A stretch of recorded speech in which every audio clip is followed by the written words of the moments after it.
अस्सलाम वालेकुम ईगैट स्टूडेंट्स। आज हम न्यू टिप्स के साथ ईगैट की प्रिपरेशन के हवाले से कुछ जो है वो टिप्स हैं उन पे जो है वो डिस्कशन करेंगे इजी ईगैट के प्लेटफॉर्म से। यहाँ पे कुछ इंपॉर्टेंट मैंने की पॉइंट्स लिखे हैं, अगर आप इनको देखें। पहले इनको मैं रिपीट कर देता हूँ। Repeat information, read loudly, acronyms, conceptual readings, diagrams, group study, repeat tough topics, focus day, high value task and self management. ये 10 पॉइंट्स हैं जो कि इनको हम एलेबोरेट करेंगे कि इनको जो है वो किस तरह फोकस करना है। अगर आप देखें यहाँ पे रिपीट इंफॉर्मेशन कि इंफॉर्मेशन आपने जो है वो रिपीट करनी है, या कोई भी टॉपिक जो है वो स्टडी करते हैं तो आपने उसको बार बार जो है वो रिपीट करना है एक स्पेसिफिक इंटरवल के बाद। अगर यहाँ पे मैं एक डायग्राम बनाऊं, एक ग्राफ से आपको मैं जो है वो शो करता हूँ। फॉर एग्जाम्पल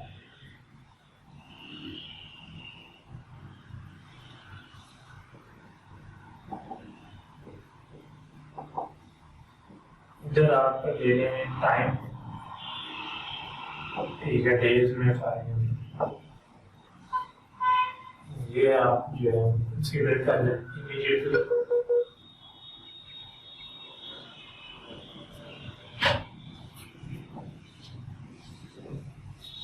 इसको आप कर लें 31 डेज। ये टाइम मैंने ले लिया एक्स एक्सिस पे डेज के लिहाज से, ये 31 डेज है, ये इमीडिएटली आ गया। यहाँ पे आप ले लें रिटेंशन, कि आप रिटेंशन मीन के कितने परसेंट जो इंफॉर्मेशन है आपकी वो रिटेन करेगी, यानी आपको याद रहेगी। ठीक है, इन सिंपल वर्डिंग।